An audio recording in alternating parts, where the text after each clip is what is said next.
cordes avec sa main. Alors que le violon, ça va se jouer sur l'épaule et on va utiliser un archet. Donc c'est pas la même famille d'instruments. Alors ce que Claudie est en train de sortir, c'est quoi à votre avis comme instrument? C'est un mini. Voilà, c'est un mini violon.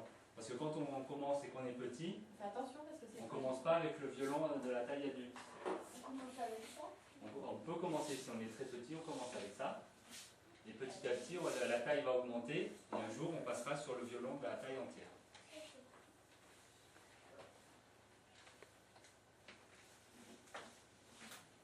Et ça sonne pareil qu'un violon, ça a les mêmes cordes.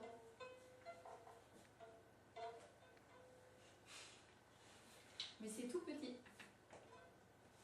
Est-ce que ça sonne aussi fort qu'un violon entier, à votre avis, si je pince? Non. Et pourquoi ça ne sonne pas aussi fort? Parce que la caisse de résonance, elle est pas aussi grosse. Voilà, c'est exactement ça. La caisse de résonance sur un grand violon est beaucoup plus importante. Donc on a plus de son et d'amplitude sonore. Alors ils sont fabriqués comment ils sont en quelle matière ces instruments? Allez-y, allez-y. En bois. Alors, si on regarde bien, est-ce qu'à votre avis, tout est en bois? Donc ici, si je vous montre cette partie, est-ce que c'est du bois? Oui, oui, oui. Alors c'est du bois. Le type va vous montrer quel bois c'est. La table. Donc ce bois, en fait, c'est du sapin. C'est la même famille que celui qu'on va mettre à Noël à la maison. Et si vous regardez bien, il a des veines qui courent tout le long du bois, avec des longues lignes droites. Alors par contre, si on regarde derrière, si je vous montre cette partie-là, à votre avis, c'est du bois? Bah oui. Ouais. Et est-ce que c'est le même dessin devant et derrière? Non. Voilà. Alors c'est un bois, mais c'est une autre variété de bois que vous allez pouvoir regarder. Et qui a des ondes comme les zèbres un petit peu. Alors, si vous regardez sur le violon, par exemple, ça fait des lignes dans ce sens, alors que quand on regarde derrière, ça fait plutôt des lignes dans l'autre sens. Et souvent, quand on bouge un peu avec la lumière, ça reflète un petit peu. Alors que devant, c'est vraiment juste des lignes qui descendent jusqu'en bas. On va voir de l'autre côté. Donc avec la lumière, vraiment, ça bouge un petit peu.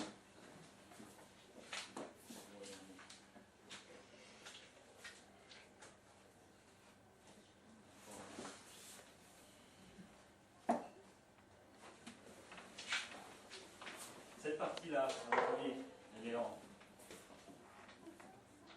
Bois. Elle est en bois.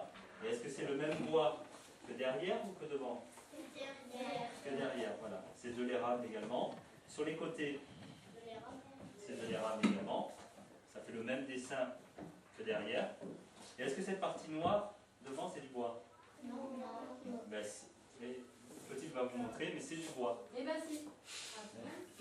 Je vous montre, c'est un bois qui est tout noir et qui est très très dur. Et vous savez pourquoi on utilise un bois qui est très très dur? Parce que c'est la partie où on pose les doigts quand on joue ou de la contrebasse, ou du violon, du violoncelle, de l'alto.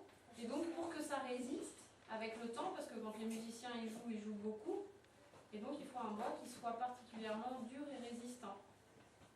Ça n'empêche pas que des fois, au cours de la vie de l'instrument, les cordes elles creusent des sillons dans la touche, et c'est pour ça que plus le bois est dur, et mieux c'est. Donc je vous le fais passer, et vous allez voir derrière, c'est pareil, c'est comme un morceau de bois, et il y a aussi des veines. Et là, c'est comme ici, sur cette touche de contrebasse, elle est toute noire aussi. La contrebasse, c'est le plus gros instrument. Oui, non, il y en a un encore plus gros. C'est l'octobasse. Oui? Pourquoi on a dessiné, on a creusé ces signes-là sur les... Ça? Sur les... Alors, C'est pour les... Oui. voilà. Parce qu'en fait, l'air, il y a de l'air à l'intérieur de la caisse. Et pour que l'air il sorte, on est obligé de faire des ouvertures. Oui, je sais, mais pourquoi ce signe-là? Pourquoi on signe... Ah, pourquoi on ne fait pas? Bah, parce qu'après, il y a Luthier un jour qui a dessiné cette forme-là. Et c'est vrai qu'après, c'est resté tout le temps sur cette forme-là. Tu pourrais faire une autre forme. Ce serait sans doute, ça marcherait aussi pareil, tu entendrais bien le violon. Par contre, ça serait moins esthétique par rapport... il se trouve que cette forme-là est assez jolie.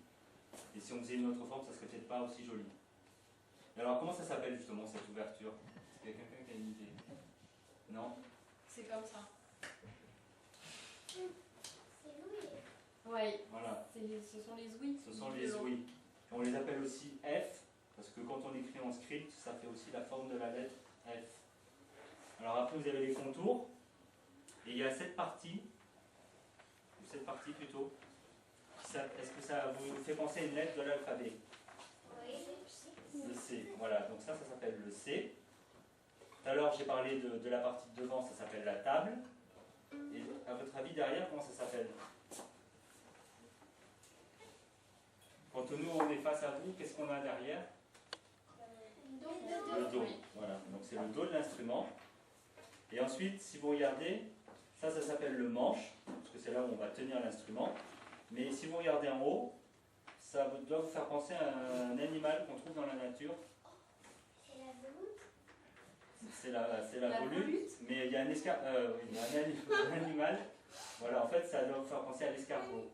Ouais. Voilà, parce que ça fait un petit peu comme la coquille de l'escargot. Et ça s'appelle un coquillon. Et le caméléon, il enroule sa queue aussi comme ça. Oui, c'est vrai. On a déjà eu quelqu'un qui nous a dit ça. Le caméléon, on a eu l'escargot et puis quoi d'autre? Il y a un autre animal aussi qui est en rond comme ça. Oui. Un mammifère, je crois. Ah, je ne me rappelle plus, mais ça nous avait bien fait rire aussi, oui, parce qu'on n'y avait jamais pensé. Vous pouvez vous approcher un petit peu. Les petits vont se mettre devant l'établi. Vous avez qu'à venir tous vous lever. On lui a enlevé le fond. Donc le dos il est là. Ça vous permet de regarder un petit peu à l'intérieur comment c'est fait. Donc si vous regardez, en fait le dos il est tout simplement normalement collé. Oui. Et pourquoi l'espèce de tige de bois qui est à l'intérieur, elle n'est pas au milieu? Ah, alors ça on va le voir tout à l'heure. Mais en fait c'est parce que normalement c'est une barre qu'on colle. Alors si vous regardez bien sur le fond, il n'y a pas de barre comme ça. Il n'y a que sur la table. Ça s'appelle une barre d'harmonie. Et en fait, elle est mise du côté des cordes graves. Quand on retourne l'instrument, en fait, les cordes graves, elles sont de ce côté. Mieux, ça ne serait pas symétrique. Et là, par exemple, vous allez la voir. Si vous regardez, Clotilde va remonter sur le violon. Vous allez la regarder. Il faut bien regarder hein, à l'intérieur. Avec la lumière. Je vais mettre comme ça. Hop. Et vous voyez, juste sous le pied. Exactement. Donc ce qu'on utilise, c'est le nom d'atelier. C'est un outil en fait qui a deux extrémités. Une extrémité pointue qui va nous permettre de piquer le morceau de bois. Et une fois qu'il est piqué, il tient tout seul.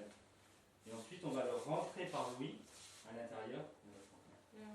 On va la rentrer dans l'ouïe et on va regarder par ce bouton pour voir exactement où est-ce qu'on la positionne et si elle est bien positionnée. Et l'autre extrémité, elle nous sert, si on se rend compte qu'on ne l'a pas bien mise en place, on peut taper un petit peu dessus pour la faire aller devant ou derrière ou à droite ou à gauche. Mais pourquoi on est comme ça, la deuxième extrémité? Parce que regarde, si tu regardes, il y a des... Non, l'extrémité de l'outil. Parce que que ça tu peux permet, tirer. tu vois, de tirer à l'intérieur. Parce que si c'était tout lisse, par exemple, avec ça, on pourrait juste, mais ce serait pas très précis. Tu ne pourrais pas la tirer vers toi ou vers l'extérieur. Alors que là, on peut vraiment de l'approcher. Et après, on enroule.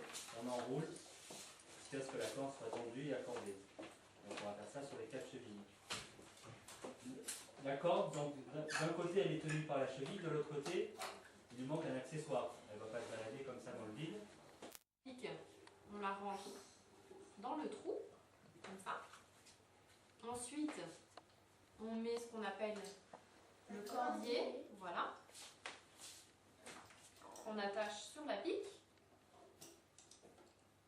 Et là on pourra, si vous regardez il y a 4 encoches, on pourra mettre chacune des cordes à l'intérieur.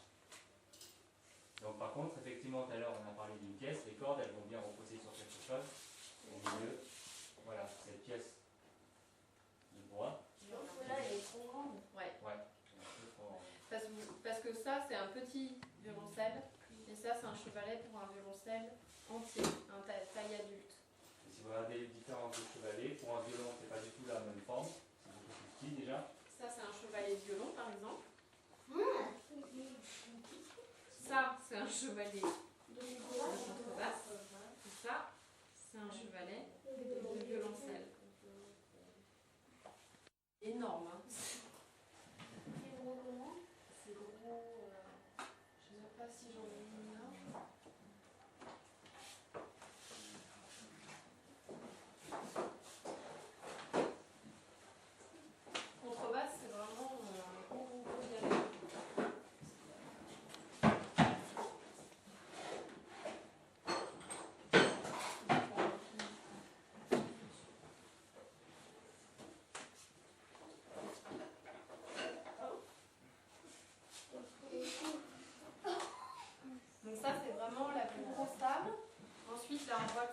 finalement elle est plus si grosse que ça. Et après, on a Celle-là. celle-là. Et pour les tout petits, Et pour les tout petits, Bah, elles c'est seront encore plus encore petit. toutes petites.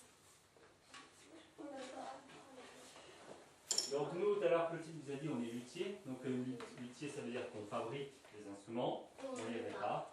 Voilà. Donc pour les fabriquer, qu'est-ce qu'on utilise pour fabriquer des instruments?